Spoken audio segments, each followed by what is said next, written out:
இங்க சின்ன பசங்க எல்லாருமே ஒன்னா சேர்ந்து விளையாண்டுட்டு இருக்கும் போது ஒரு பையன் வீசின கல் இன்னொரு பையனோட காலையை வெட்டிருது. அதனால இப்ப இந்த பையனுமே வழி தாங்க முடியாம அதே இடத்துல உட்காந்து அழுதுட்டு இருப்பான். அப்ப அவனோட அப்பா வேகமா வந்து அவனோட கால்ல வர ரத்தத்தை பார்த்து பயந்து போய் வீட்டுக்குள்ள இருக்க மஞ்சத்தூள் எடுத்துட்டு வந்து வெட்டி இருக்க இடத்துல வைப்பாரு. அதுக்கப்புறம் நைட்டு ஃபுல்லா கஷ்டப்பட்டு தன்னோட பையனுக்காக இவரே ஒரு செப்பலை தயாரிக்க ஆரம்பிக்கிறாரு. அதை இப்ப அடுத்த நாள் காலையில அந்த பையனோட கால்ல போட்டு விட்ட பிறகுதான் இவருக்கே சந்தோஷமா இருக்கு. இப்படியே இப்ப ரொம்ப வருஷம் கழிச்சு இவர் ரோட்டு ஓரத்துல பழைய செப்பல் தைக்கிற கடை வச்சிருப்பாரு. அப்போ ஒருத்தன் பிஞ்ச செருப்பு எடுத்துட்டு வந்து இவர்கிட்ட தைக்க கொடுத்துட்டு ஓரமா போய் உட்காருவான். இவருமே அந்த செப்பலை தைக்கலான்னு போகும்போது திடீர்னு அந்த இடத்துக்கு ஒரு கர்ப்பிணி பெண்ணு வந்து என்னோட செப்பலை தைச்சு தருவீங்களா அப்படின்னு கேட்பாங்க. உடனே இவருமே கையில இருக்க செப்பலை கீழே வச்சுட்டு அந்த கர்ப்பிணியோட செப்பலை தைக்க ஆரம்பிக்கிறாரு. அது எல்லாத்தையுமே பார்த்துட்டு இருந்தாம பயங்கர கோவப்பட்டு என் செப்பலை கீழே வைக்கிற அப்படின்னு சொல்லி அவரை போட்டு பயங்கரமா அடிக்க ஆரம்பிக்கிறான். ஒரு கட்டத்துல அவரை கடையை விட்டு வெளியில இழுத்துட்டு வந்து கீழே தள்ளி விட்டு அவர் மேலே எட்டி உதைக்க ஆரம்பிச்சிருவான். அவராலையுமே அவனை எதிர்த்து ஒண்ணுமே பண்ண முடியாம அவன் அடிக்கிற அடியை வாங்கிக்கிறாரு. இப்ப இங்க நடந்த எல்லா செய்தியுமே இவரோட பையன்கிட்ட யாரோ ஒருத்தர் சொல்லிடுறாங்க. உடனே அவனுக்குமே கோவம் வந்து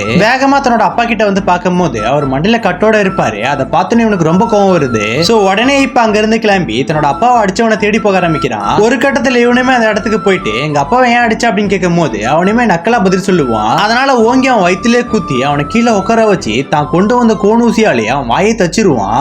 இவனோட அப்பாவுக்காக பண்ணது சரியா தப்பான்னு கமல்ல சொல்லிட்டு போங்க.